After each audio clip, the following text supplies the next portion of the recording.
Okay, I'm coming up on the right turn. Fargo Jet Center is what this says right here.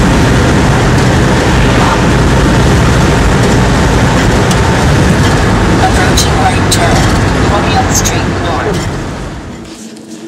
Okay, you heard all that. They're coming down to talk to me.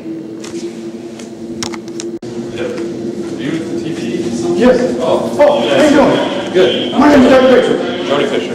Are you one of the pilots that does the weather model? Yep. Sure. Now, can you be in a video of me? I'm doing a documentary about what you guys do. Can you just tell me what you do? I can't be in a video until I get approved by somebody else. Oh, you gotta get proven. Yeah. Okay, I'm only here for like a couple hours. I actually came from, well, not came from working to do this place, but I'm passing through. Okay. And it intrigues me that you guys, what you do. Flying through thunderstorms. So is that what you do? Yep. So you fly an airplane that has chemical attachment things that Yep. We use drop? silver iodide. Silver iodide. Yeah. And the reason we use it's inert, it's environmentally safe. Right. And the amount we're using over the area you use, you'll never find it in the background, Right. you know.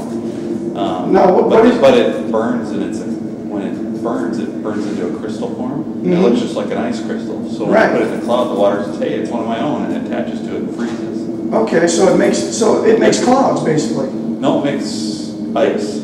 Also, it makes ice. Yeah, the cloud already has to be there. The water has to be there. Right. So the ingredients have to be there, but sometimes the ingredients are there, and in the natural process, it doesn't multiply and get going, so then nothing comes out in the rain, the snow, whatever. Right. So is there currently projects going on in the United States right now? Yep. We have a project in North Dakota for rainfall enhancement and hail mitigation. Really? Minimizing the effects of hail. We have one in Calgary. So you can stop it, is what you're saying? Minimize the effects. Minimize the effects of it. Yeah. Make it small. Yeah. But so can you cause it not to rain too? No. Yeah, Not my experience. So, The Chinese say they can. I don't know that they can. Yeah, because the Olympics, yeah. right? So you know about that. Yeah. They said they stopped the rain. Yeah. Well. So we haven't perfected that in the United States. No. Or you guys haven't. Well, we haven't. I don't think anybody has. In Really? the world. The Chinese say they do, but scientifically, when they explain it, it doesn't make sense. Right. So when you get your orders, you just fly where they tell you to fly, right? For the most part. I mean, when we're working, we're on a contract with somebody, a state government, a state entity, a foreign government, Right. or a water district, you know, that has hired us. So we have an area that we can only fly in. Right. So we go to that area, whatever your our project area is. right. And so you get contracts from the United States government, right? Nope. Oh, you don't. Nope. But other governments, other countries. Yeah, like counties, like in North Dakota, there are 4 counties that get together, vote on it, levy their taxes, and then the state, through the state of North Dakota, they also get a little bit of funding. I think it's like 10%. Really? And then that's it. Then they pay for it themselves. So the state government pays for it. The counties pay for it by voting on it and levying mills. To Really? get taxes, yeah. There. Wow. Now, some places, a water district, they'll take their, I don't know where their money comes from exactly, but like a watershed area. Right. And they'll take probably taxes as well, and they'll set it up, vote on it, yep, we're gonna do this project. So Some the- places are power companies, like hydro water companies, they'll pay for it themselves. Right. In Calgary, an insurance company pays for it. So I saw the thing out there. You have the lime ones too. Yep. That one out there that I saw in the parking lot. Yep, that's for snowpack in the mountains. Really? Set it up in the mountain where you get the upslope wind. Yeah. Yep. And they'll blow the silver iodide. Or Yep. I saw a thing, Shasta County, California. Mount Shasta. I'm not sure, but it's in California. Yep. Right below Mount Shasta, you ever hear about that? There was a big thing about it that the residents were saying, hey, what are you people doing? You know what I mean? You know, I don't know if it's through you guys or No, that we're in Shasta. that part. Where the city is that near?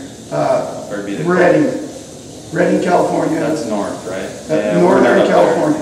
We're not up there. We're in. So there's other We got things? contracted in Sacramento. Oh, you did? Down there but that's for snowpack up near Tahoe. Right, to make it snow more, get more snowpack, Yeah, right? so that their watersheds and their water levels will fill up. Yeah, so silver iodide, that's what you guys use? That's the only thing you guys use? The setting up of the storm tracks, the jet stream, the location of the storms. And so you end up with an intervention on the solar side of things would pretty directly begin to affect the weather patterns. And so climate control or attempted climate control and weather control rely on this very large spectrum of intervention. It's also true that if you can forecast climate, you can control a lot of futures markets, and you could know if you had the best information or if you had some leverage over what the climate system is going to turn out to be, you would be able to invest in advance in all your crop futures and your agricultural activities, and not just agriculture, but weather effects. I think it's something like 80% of the U.S. economy is weather sensitive, and so all kinds of businesses would like to see some weather edge, some advantageous information that they would have. It's absolutely entirely possible to profit from the weather.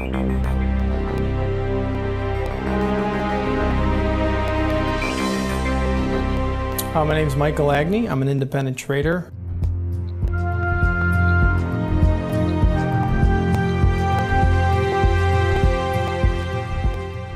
Trading commodities at the CME Group, member of the Chicago Board of Trade, and have traded derivatives and futures cash for over 15 years. Weather derivatives are financial instruments that firms would use to hedge risk concerned with adverse weather conditions. The first weather derivative was originally traded by Enron back in 1997. Weather derivatives started in 1999 at the CME Group.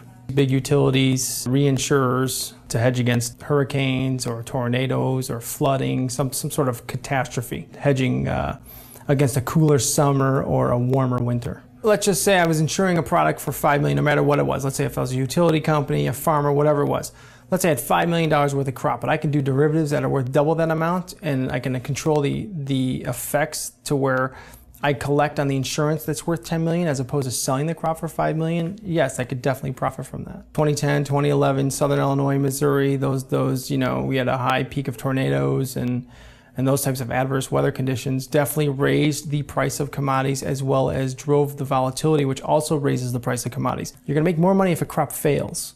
You're creating insurance that's over the price of what your crop is worth, let's say. So if you can control the weather, you control how these products grow.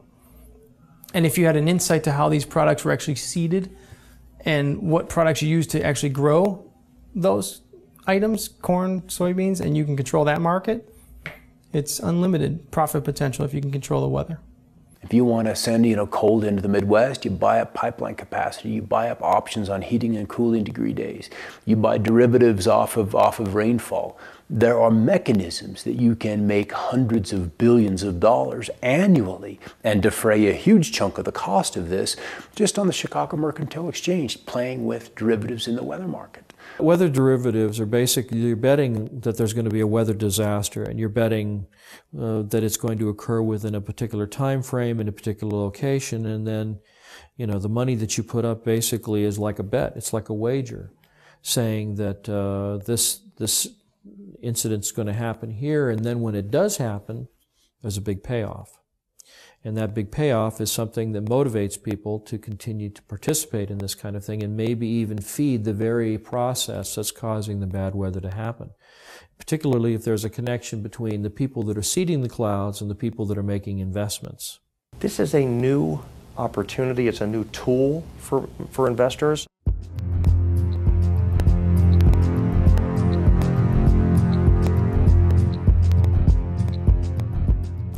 Even if someone has no interest in, going on the offensive side and buying things, it definitely behooves them to be aware of what's going on out there. The extreme weather is here, and it's not going to reverse itself. The weather event has to be severe.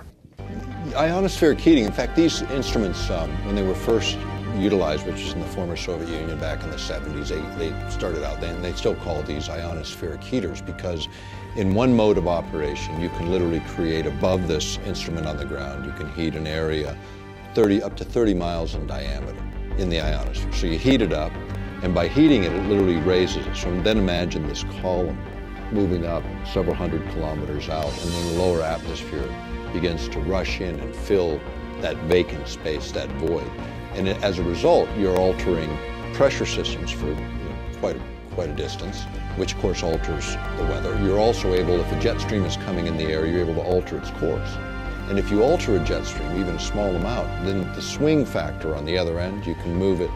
So you're moving storms, say, out of the Midwest onto the East Coast, or this kind of thing, by just swinging it high in terms of its flow and getting it redirected. Okay, so now if we look at precipitation, much has been made of this issue of damage from precipitation. Which the particulates that these trails have introduced into the sky are, let's just say the storms can develop more violently, more quickly, in places that are not necessarily as where you would expect them to be. And so we see more flooding, we see more intense droughts, we see rainfall rates of 1 to 2¼ inches an hour that are just bizarre, and sometimes even rainfall, 1 1/4 inches a minute is just unheard of. And so you have an area that's already been heated by the sun's rays, and then you have the aerosol drift in over that area, and it's reflecting both ways. It's reflecting the heat of the sun back out, but it's also trapping the heat that's already been created there by the sunlight. So it will actually create more heat and trap heat inside and closer to the atmosphere. It can actually exacerbate global warming problems. And if you become more aware of what's happening, where the global commodities are, what extreme weather events, you're one step ahead of them.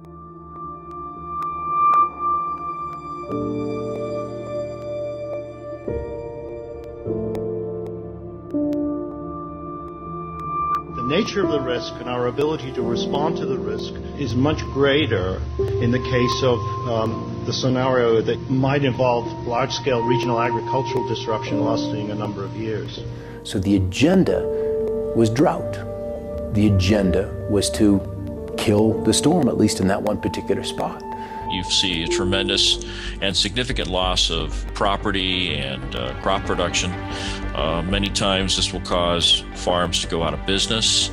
And when farmers go out of business, they usually have to sell. And then if there's somebody waiting in the wings to buy their land and then turn that land over to the production of genetically modified crops, you can see where there would be kind of a strategic advantage there. There's something that happened in the Midwest, and I'm sure everybody's heard about the flooding in the Midwest, and what happened is George Soros and his big corporate monolith went in and started buying up the farmland. So not only is it creating all these stresses, it appears to be a corporate land grab. In other words, when the farmers, the small farmers, go out of business, they're wiped out through these droughts and everything, then the big guys come in, buy up the land. And if you think of Western history, there's a lot of it concerning water rights and even water wars. And so they were shooting about access to water to water your livestock.